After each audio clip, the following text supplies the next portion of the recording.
Welcome to Leadership Beyond Burnout. It's the show where we help you and your teams heal, lead, and succeed.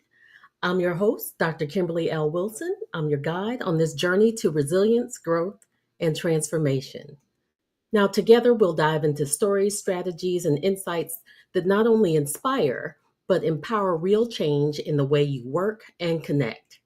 Now, whether it's fresh ideas for resilience or practical steps to create balance and joy, each episode is packed with tools to elevate your workplace and your life. To all our new listeners, welcome. And to our fired up friends returning week after week, we're thrilled to have you back. I want to make sure that you engage with us during the show, send in questions, and don't hesitate to connect afterward with us anytime at drkimberlywilson.com.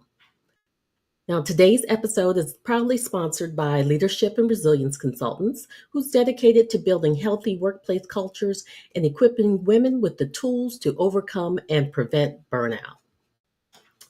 Now, you may have been expecting a guest today. I did have a guest planned, but with so much going on politically in our workplace cultures, I thought it was important to come on and address some of this because it's very easy to delude ourselves into believing that let's go to work and let's just focus on work. Our political election, regardless of what side of politics you're on, is impacting your workplace culture. And especially for those employees that are in forward facing with the public jobs. So, I want to tackle today some challenges that leaders are going to face in the workplace resulting from the election, as well as how some challenges can show up for those in healthcare, public service, and mental health fields, some of the things that they're going to face. Additionally, I'm going to share some solutions. So we're going to do a 5, 5, and 5 today, and we're going to come on tomorrow and share some things relative to the same topic, but more 5 tomorrow. Okay, so let's dig right into it. Okay, so what are some challenges that leadership in the workplace that's going to result of the political election? So, firstly, we're going to have possibly some increased political polarization. So, divisions among political lines that absolutely can create some tension among employees and impact team cohesion. And if you think it's not, it absolutely will. And whether people are overtly or covertly stating that, there could be some mistrust in between the teams. So it's important that you as a leader make some type of statement or address it. Now, the statement that I'm talking about addressing is the fact that you want the team to work together cohesively, how we're supposed to treat one another, how we're supposed to treat our clients or patients, so that everyone knows that they can continue to trust the place that they work and they can feel like they won't be targeted. Another thing that leaders could face within the workplace from the political election is managing diverse opinions. So leaders may struggle to balance how to respect varying political views while maintaining a neutral stance because you don't want to endorse one political view over the other by risking the same thing that you injure team cohesion and just the workplace culture that's going on. Now, another challenge could be emotional reactivity and conflict.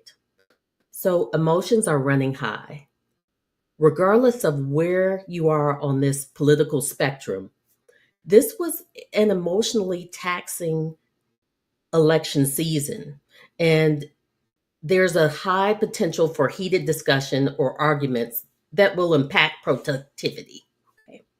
I just came back, as a matter of fact, I'm rushing back from the doctor's office, and there was a man there with a hat on, and it had this big expletive, and then which said screw one particular political person. And he was working really hard to ensure that I saw it and maybe commented or got upset. And I wasn't going to give him that. And I just ignored him. But having that type of thing in the workplace or allowing those type of things, it should be clear to the staff that that's not acceptable. Trust and credibility issues. That's absolutely something that a leader can face during this time. There can be distrust in the political processes and can translate into reduced trust in the workplace leadership and institutional policies. Do your policies and does your leadership support neutrality and respect for all persons, regardless of what their political choice is? You can do so much to communicate that without opening up the floodgates to allow people to emote. You may even want to take advantage of eliciting your EAP or hiring a consultant to come in and be able to support your staff to have time to discuss these issues, especially in your ERG groups. Another challenge that leaders could face during this time is fear and anxiety about future policies. Many of your staff could have some uncertainty around policy changes, or it may lead to employee anxiety about their job security and or healthcare benefits. Because whenever there's a new administration that comes in, there are some policy changes and there are a lot of fears around what that means for your employees' personal safety, their well-being, and how they're going to support their families. So whatever you can do to begin to allay some of those fears is going to be exceedingly helpful. Now, let's dig into how some of those concerns can show up for employees in healthcare and public service and mental health fields. One of my concerns is that some leaders may feel like, well, I don't have this particular demographic in the workplace, so I don't really need to address this issue. You still need to address it because everyone was impacted by this tension. There's changes in relationships, there's family dynamics, there's this whole cultural undercurrent of a lack of security. And the more that you can provide context and allay any fears, the more that your staff feels supported. And remember, these employees in healthcare, public health, mental health fields, it's very public facing. So they're going to get all of this tension and stress that the public brings in, who may or may not be very equipped to handle their feelings or what they are assuming that a provider believes. Okay. So they're going to face some increased workload and stress. So post-election impacts on policy can increase demands in healthcare, public safety, and mental health services. Now that may show up in mental health services or public health or healthcare benefits that are decreased or increased, and what the public believes about that. And they may take out some of that upset, anger, distress on the staff that is directly working with them. Exposure to public opinion. This is another concern that can show up for employees in healthcare and public health.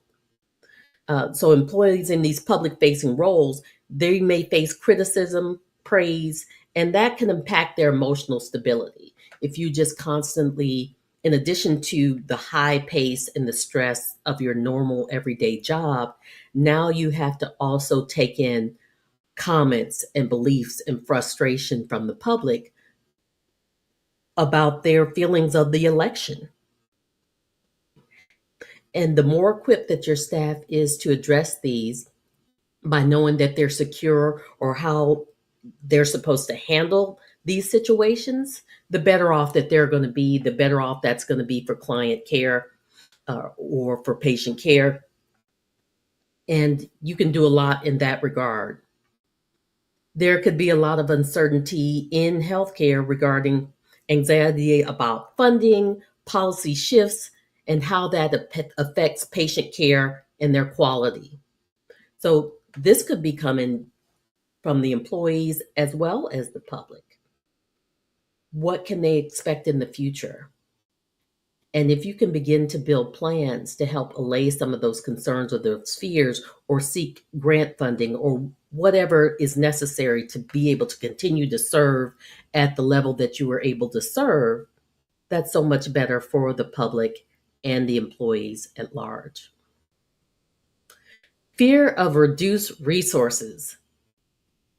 So, concerns over budget cuts. This is somewhat similar to the healthcare, but this is over budget cuts in general for resources to be able to serve your community. And that can impact the quality of care and services. I think we all remember during COVID when there was a lack of PPE for healthcare providers, and they were concerned about how they were going to provide adequate care, how they were going to be able to protect themselves against diseases.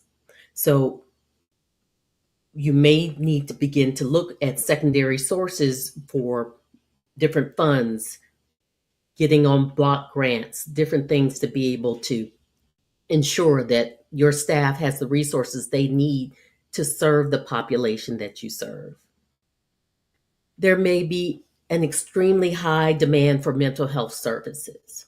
Now, just looking back briefly at the pandemic, I remember it was like everyone all of a sudden discovered mental health services. We'd been there the longest time. And I can remember back at that time, just before then, that there were colleagues of mine who were trying to figure out how to fill their practices, how to get their seats filled. And at this point, most of my colleagues are like, I can't handle any more clients. I don't need any more referrals.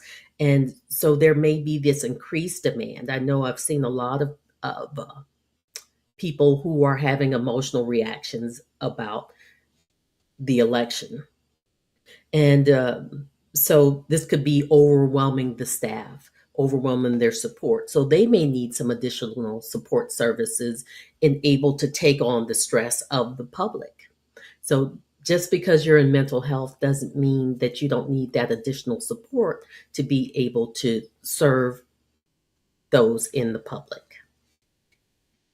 And now let's get to some ways that leaders can shape the way forward.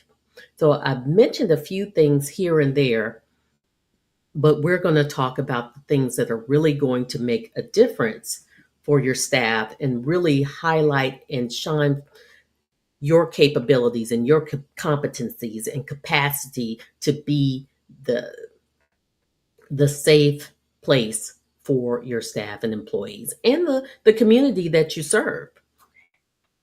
Fostering open communication. The more that leaders and employers can create those safe spaces where employees can discuss their feelings and concerns without fear of judgment is just so supportive. And there needs to be some structure around that. So to just say, does anybody have anything they'd like to say? You have to be careful of doing that because you're not sure what's going to come out and what level of support those employees or staff may need to have. And you may even, like I said earlier, you may want to tap into your EAP to be able to bring in a therapist or a consultant on the outside to be able to have some of these conversations and direct it and ensure that it's healthy and it's respectful and everyone gets to say what they need to say. Otherwise, you could have this open communication where people are essentially vomiting their trauma, their hurt, their pain without any way forward. So a facilitated discussion would be best. And a lot of leaders may say, oh, well, we've got the talent here. So depending upon your workplace culture and the way the staff interacts, that could be possible. But having someone outside of the workplace, you're going to get more open, more honest communication because there's less fear of judgment or retaliation or that someone may think of them differently because of the communication that they share. And it allows the leadership to get some feedback, some honest feedback of exactly what your staff and employees are facing. Another wonderful thing that employers can do, leaders, is to model emotional regulation. So what does that mean, emotional regulation? So if you can demonstrate calm and balanced responses to challenging topics, this is going to encourage emotional regulation among employees. But if they can visibly see that emotional leakage where you are tense, where you are upset, where you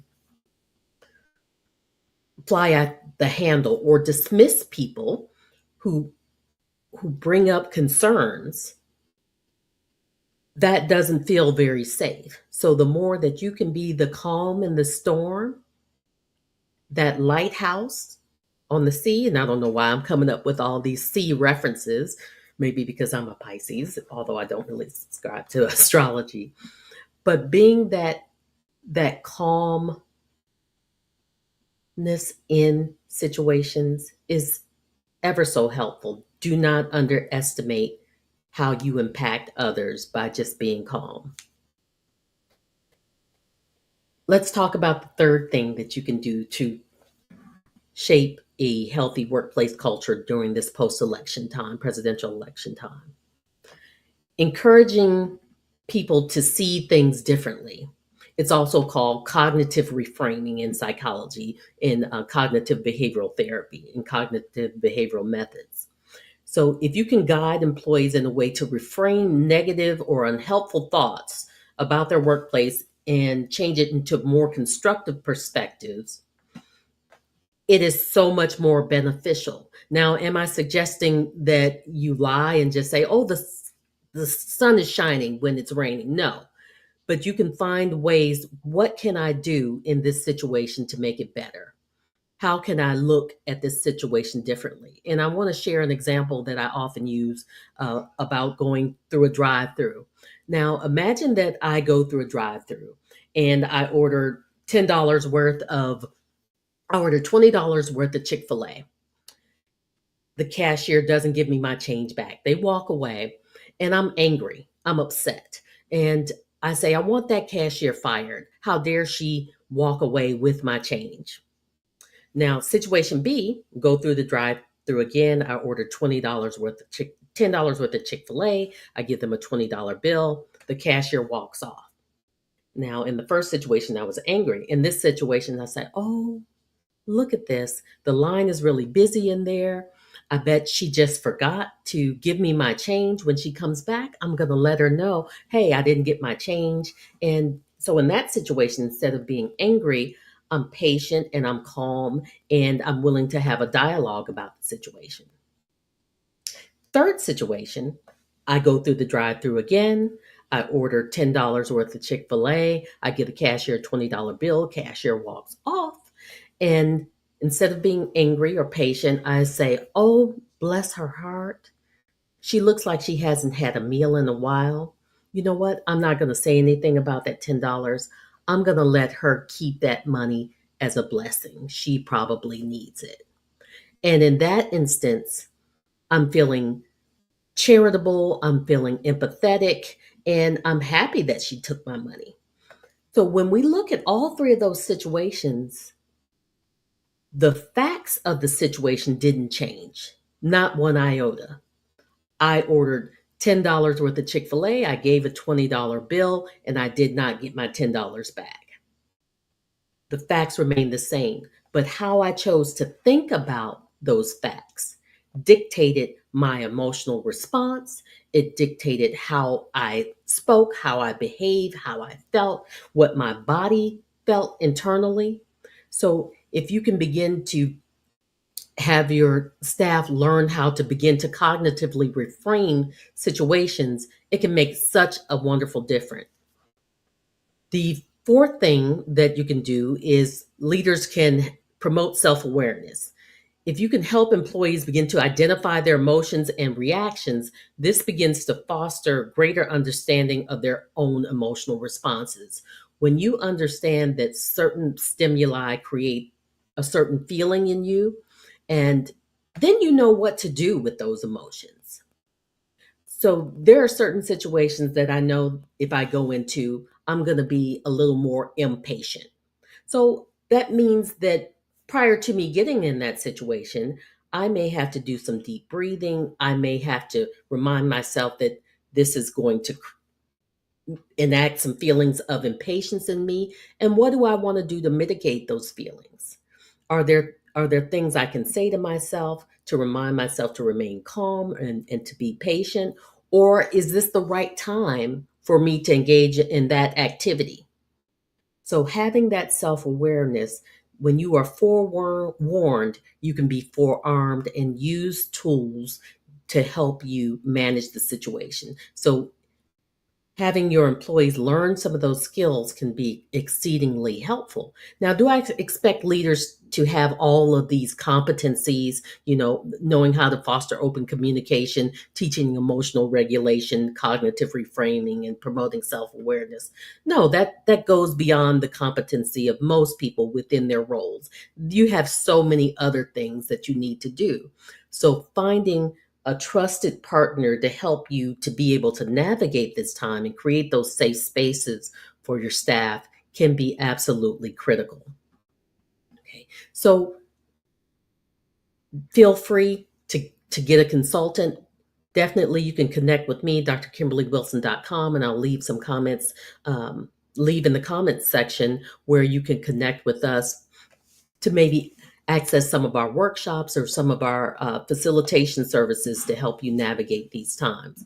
I'm also going to put in the comments section how you can reduce burnout and have some relaxation in 3 minutes a day, because enough people aren't practicing some of these skills to ensure that they are recharged and able to face some of these challenges in the best mindset possible. The fifth thing and the last thing that I want to cover is to be able to challenge unhelpful beliefs. Um, so we can use techniques through our EBT, rational emotive behavior therapy, to address some irrational thoughts and help people to examine some of their fears and really determine, is this a valid concern? Is this a valid fear? Because sometimes some of our fears are not even based in reality. They're often, fear comes from the unknown, and it's not really based in truth. I know sometimes especially when I was in school, I'd be so fearful that I would do something incorrect and I was going to fail and I was going to do horrible. But the reality was, I was well prepared to do a lot of those things. And the fears were unwarranted, but those fears created so many negative feelings within my body, within my mind. Um, Unnecessary stress and worry and creating procrastination. So being able to challenge and knowing how to challenge some of these unhelpful beliefs will create a path for a new reality. And that will calm some of the fears and create a more healthy workplace. And so I hope that you found something helpful in this talk today to be able to use in your workplace, because there is tension. And to ignore that and to say it's business as usual is incomprehensible. I don't understand why any leader would just want to pretend like, let's just do our work, knowing that this has been a stressful time for everyone, regardless of whether you are politically homogenous in your workplace or there's some diverse opinions within your workplace. You laying the foundation and saying what the expectations are, offering support within the ERGs or a workshop or some type of facilitated discussion, all of that is time well spent to be able to rejuvenate restore, and support not only the staff, but you as well, and to ensure that you are taking care of yourself. I hope you've enjoyed some of these tips today. I'm going to share some more tips tomorrow on LinkedIn Live. Not sure what time yet. And thank you so much for tuning in today. You've been watching Leadership Beyond Burnout. I'm your host, Dr. Kimberly L. Wilson. You can catch us every Thursday at 5 p.m. Eastern Standard Time and 2 p.m. Pacific. Until next time, we will see you then. And if I missed any comments in the comment section, I'll definitely respond to you. And see you next week.